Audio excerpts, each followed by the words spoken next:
Hello everyone, welcome back to my channel. ये जी अगस्त मंथ खत्म हो चुका है और अगस्त मंथ का रिजल्ट भी रेडी है। पूरा कंपाइल कर लिया है मैंने, शीट में पूरा डाल चुका हूँ। सो आज हम डिटेल्स में नहीं देखेंगे सारे ट्रेड्स, जस्ट समरी बताऊंगा और उसके बाद एक बार वापस से प्रोसेस रिपीट करेंगे। बहुत सारे लोगों के क्वेश्चन आ रहे हैं कि भैया ये आप करते कैसे हो एग्जैक्टली, क्योंकि ट्रेड्स डालने के बाद मैं एक्सेल शीट में एंट्री करता हूँ तो ट्रेड डालते टाइम मैं क्या देखता हूँ एग्जैक्टली वो प्रोसेस बहुत सारे लोगों को कंफ्यूजन है, तो वो एक बार मैं बताऊंगा। सो इन शॉर्ट ये कवर्ड कॉल करने का, बेसिकली ऑर्डर पंच करने के पहले उनको फाइंड आउट करने का कि कौन कौन सी शॉप में एंट्री लेनी है या कौन सी शॉप में बिजनेस करना है, वो क्या थॉट प्रोसेस रहता है और वो प्रोसेस क्या है, वो आज बेसिकली डिस्कस करेंगे और इसमें काफी लोगों का रिवीजन भी हो सकता है। ओके, सो पहले क्विकली एक बार समरी देख लेते हैं। सो फंड साइज अभी भी सेम चल रहा है, मेरा 1.13 चल रहा है, क्योंकि अभी भी एम स्टॉक मैंने पूरा सेपरेट नहीं किया है और उसका रीजन ये है कि अभी बहुत सारे तो नहीं लेकिन 3 दुकानों के शेयर अभी भी एम स्टॉक में पड़े हुए हैं। अदानी पोर्ट, इन्फी और विप्रो की होल्डिंग्स अभी भी एम स्टॉक्स में पड़ी हुई है, और जबकि उनके कवर्ड कॉल में सी सेल कर रहा हूँ जीरोधा से। So basically I can not separate the M stock वाला account till the time I am not exiting these 3 shops. और वो कब होगा एग्जिट? जब भी सी आईटीएम एक्सपायर होगा। सो अगस्त में तीनों सी बेच रखे थे, तीनों आईटीएम नहीं हुए, तो तीनों अभी भी हमारे पास कैरी फॉरवर्ड करी हुई है शॉप्स, उनके हम सी सेल करेंगे फिर से सितंबर में। Okay, so that is the reason अभी हम दोनों अकाउंट्स का कैपिटल ऐड करके इसमें शीट में दिखा रहे हैं, विच इज 1.13। आगे जाके हम केवल जीरोधा में मेंटेन करने वाले हैं और उसमें मिनिमम 1 CR रहेगा, उसमें भी मैं बढ़ाने का सोच रहा हूँ। कैपिटल बढ़ाएंगे तो टारगेट भी बढ़ेगा। अभी हमारा 1 CR का कैपिटल है और लास्ट जनवरी विच इज जनवरी 2022 से हमने अकाउंट स्टार्ट किया था 5 या 10 लाख से। हर महीने बढ़ाता जा रहा था मैं, और 1 CR पे जैसे आ गया वहां पे मैंने कैपिटल इन्फ्यूज करना स्टॉप कर दिया है। तो लास्ट जनवरी से जो नेक्स्ट मार्च आ रहा है which is little above 2 years हो जाएगा। सो उस टाइम का टोटल टारगेट मैंने 20 lakhs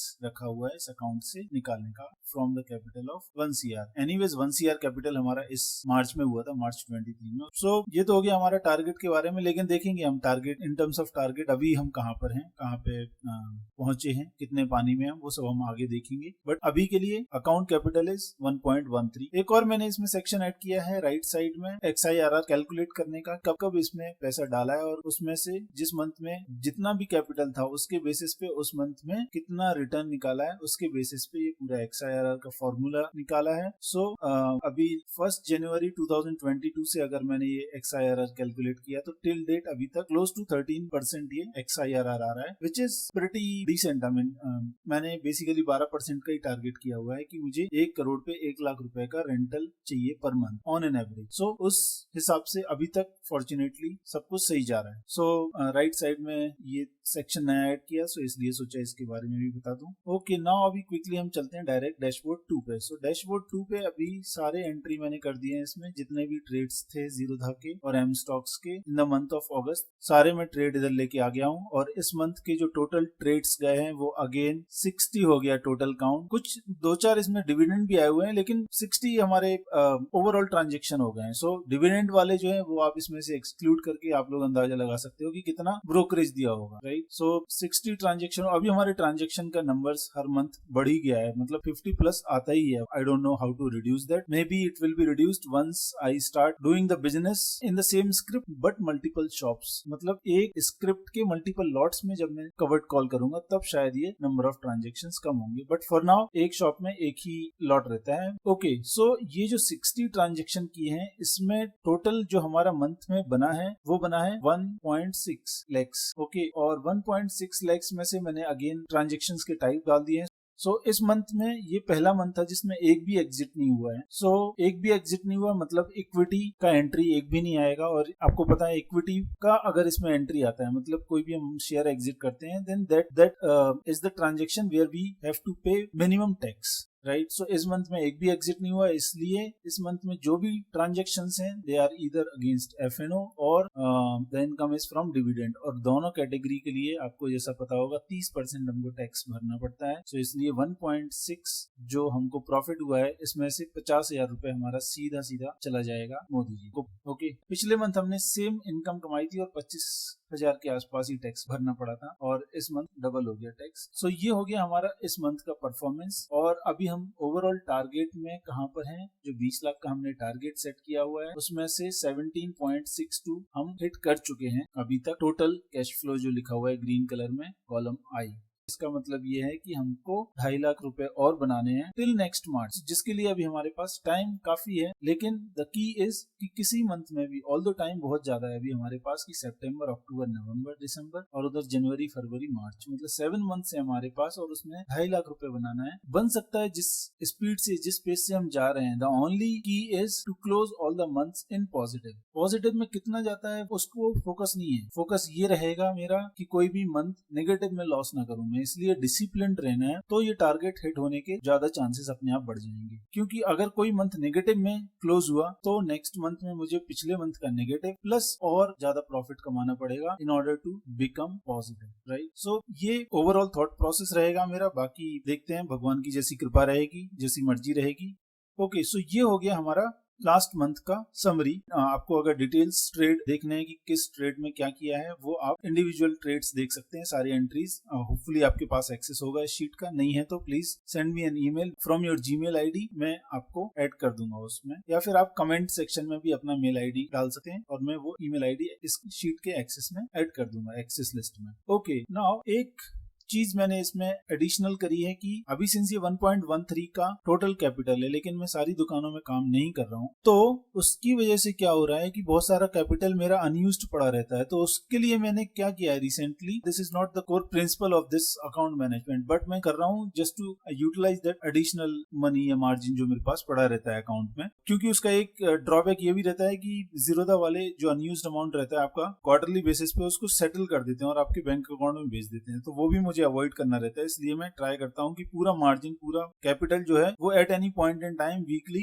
या वंस इन 2 वीक डिप्लॉय होता रहे। तो उसके लिए मैं वीकली सी और पी सेल कर देता हूँ लॉट्स, और जो बहुत दूर के रहते हैं, और वो भी मैं कब करता हूँ, ईदर ऑन एक्सपायरी डे और just 1 day before expiry day. So आप उसकी भी कुछ एंट्रीज देखेंगे निफ्टी और बैंक निफ्टी के अगेंस्ट। सो अगर आप देखेंगे तो ये 3 अगस्त का मैंने एक्सपायरी का सेल किया था, उसमें से 2000 बनाए, फिर 3000 बनाए, उसके बाद 10 अगस्त का भी एक्सपायरी का किया था, उसमें अगेन 3000। सो ऐसे में 3-3, 4-4 हजार पर वीक निकालने का ट्राई करता हूँ। ट्राई मतलब नॉट फिक्स्ड अमाउंट की इतना अमाउंट निकालेंगे वीकली। मेन जो टारगेट रहता है कि वो अमाउंट को यूटिलाइज कर लूं मैं, वो मेरा मेन पॉइंट रहता है। बाकी फिर बहुत सस्ते में सीईपी बेच देता हूँ तो थोड़ा बहुत अमाउंट आ जाता है। सो ये जस्ट एक एडिशनल किया, तो ये सोचा ये भी आपको अपडेट कर दूं, since all these entries would also come into the same sheet, क्योंकि ये सेम अकाउंट है। तो उससे रिलेटेड जो भी प्रॉफिट या लॉस से रिलेटेड जितने भी ट्रांजेक्शन है सारे मैं शीट में डालते रहता हूँ for my own analysis point of view. आप लोगों को इससे कुछ लर्निंग होती है तो और अच्छा है, ऑन द टॉप ऑफ, मतलब ये एक एडेड एडवांटेज होता है और वही इंटेंशन है ये शीट शेयर करने का। ओके, सो अभी चलते हैं कि हम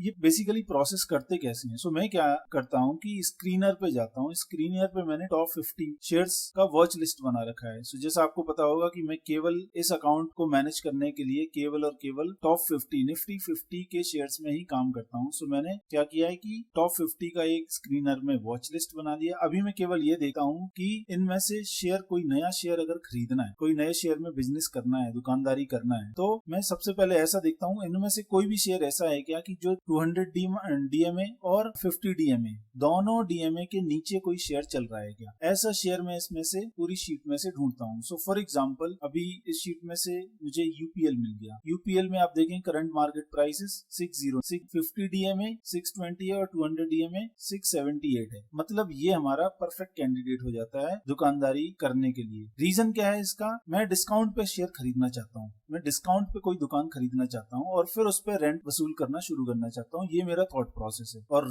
डिस्काउंट मिल रहा है कि नहीं मिल रहा है वो कैसे पता चलेगा, वो इससे पता चलेगा कि ये शेयर टूटा हुआ पड़ा है कि नहीं पड़ा है। सो ये एकदम गिरा हुआ स्टॉक है, फिलहाल स्टॉक गिरा हुआ है, मतलब ये डिस्काउंट पे मिल रहा है। तो आप बोल सकते हैं कि अगर इतना गिर गया है मतलब शेयर में भी कुछ प्रॉब्लम हो सकता है। नहीं, मैं वो नहीं मानता, क्योंकि till the time this share is in top 50 वाला बास्केट मैं उसको बुरा नहीं मानता हूँ। अगर ये शेयर बुरा होना शुरू होगा तो अपने आप सरकार से भी, जो भी बड़े बड़े लोग बैठे हुए हैं, वो इस शेयर को अपने आप 50 से बाहर कर देंगे। वो उनका टेंशन है। वो पूरा एनालिसिस करके या पूरा होमवर्क करके अगर उसको 50 के अंदर लाए हैं तो मुझे वो वापस से होमवर्क करने की जरूरत नहीं है। ऐसा मेरा थॉट प्रोसेस प्रोसेस है, I might be wrong also, लेकिन उस मामले में टेंशन नहीं लेता हूँ। अगर 50 के अंदर आ गया तो ये अपना कैंडिडेट बन गया, और उसमें भी अगर ये डिस्काउंट पे मिल रहा है, दोनों लाइंस के नीचे है, तो ये पक्का हमारा कैंडिडेट है। सो ऐसे में चूज करता हूँ उस शेयर को। सो ये देखिए अभी यूपीएल दोनों डीएमए से डाउन है। सो अगर यूपीएल पे मैं जो भी करंट प्राइस पे मैं इधर आईटीएम या जस्ट लिटिल ओटीएम जाके इसका सीई सेल करता हूँ। सो मुझे क्या मिलता है उसके बदले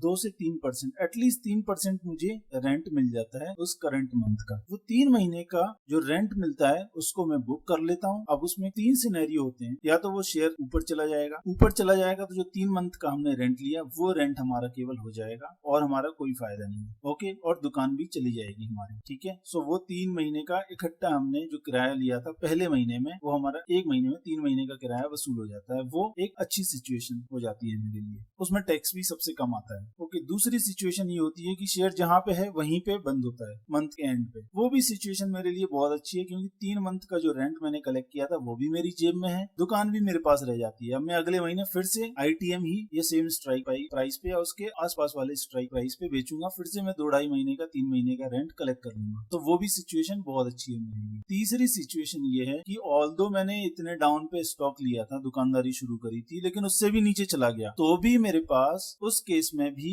एक कॉन्फिडेंस है कि सिंस ये टॉप 50 का स्टॉक है तो मुझे बेचने की जरूरत नहीं है, कोई एक्सपायरी नहीं है, क्योंकि मेरे पास शेयर्स पड़े हुए, मैं कितने टाइम तक, अनलिमिटेड टाइम तक होल्ड कर सकता हूँ। हालांकि पिछले 2 साल से ऊपर में इस अकाउंट में मैनेज कर रहा हूँ, आपने देखा होगा कोई भी शेयर मेरे पास 6 से 7 महीने या मैक्सिमम 8 महीने इससे ऊपर रोकना नहीं पड़ा उस शेयर को। अभी विप्रो है, जो विप्रो अभी तक चल रहा है, जिसको 7-8 महीने होने को आए हुए हैं और अभी तक उसका शेयर प्राइस मिला नहीं है। सो कहने का मतलब यह है कि 90-95% ऑफ द टाइम्स वो शेयर निकल चुके हैं विद इन 4 to 5 मंथ्स, एक बार टूटने के बाद भी। होता है ऐसा, मैं जब भी एंट्री लेता हूँ जरूरी नहीं है कि वो उधर ही रहे या उसके ऊपर चले जाए, उसके नीचे भी टूटना शुरू कर देता है, although I bought it with heavy discount, लेकिन तब भी ऐसा सिनेरियो होता है। सो वो तीसरे सिनेरियो में सिचुएशन क्या होती है कि जो हमने सपोज यूपीएल करंट प्राइस से और टूट गया, तो उस केस में सिचुएशन क्या बनेगी हमारी कि जो 3 महीने का हमने रेंट वसूल किया था वो तो हमारा हो ही गया, अब अगले महीने का किराया हमको जो है वो नहीं मिलेगा उतना। सो जो अभी हमको 3% मिल रहा था किराया फर्स्ट टाइम, अब हम क्या कर सकते हैं कि या तो हम एकदम चुप बैठ जाएं, या हम उसमें से 3-4 हजार रुपए, 5 हजार रुपए, अगर 6 लाख की दुकान है तो आइडियली हमको 6 हजार रुपए मिलना चाहिए था। पहले महीने में हमने 3 महीने का किराया लिया, मतलब 18 हजार रुपए के आसपास कमाया होगा, और वो शेयर टूट गया, मतलब उस दुकान की वैल्यू 6 लाख से घट के 5.5 लाख रुपए ही बची। उस केस में क्या हो सकता है कि आपको किराया नहीं मिलेगा उतना, आपको 4-5 हजार रुपए किराया मिलेगा। हो सकता है कि और ज्यादा टूट गया, 5 लाख रुपए उसकी वैल्यू दुकान की रह गई, तो उस केस में आपको हो सकता है 500 हजार रुपए किराया मिलेगा पूरे महीने का, जो आपको 6 हजार मिलना चाहिए। तो उस केस में मैं क्या करता हूँ, अगर मेरे पास 8-10 दुकान है और सब में ऐसे ही हाल है, तो मैं 2 या 3 दुकानों से ही किराया लेता हूँ, सबसे नहीं लेता हूँ, क्योंकि पूरा महीने में खाली बैठ जाऊंगा, लेकिन इतने कम किराए में एडजस्ट नहीं करूंगा। क्या पता आप शेयर सडनली भागना शुरू कर दिया तो मेरे सस्ते किराए में ही वो दुकान छूट जाएगी, ऐसा भी मैं सोचता हूँ। सो डिपेंडिंग ऑन कि मेरे पास कितनी दुकानें हैं और उन कितनी दुकानों के साथ ऐसा सिचुएशन बन रहा है,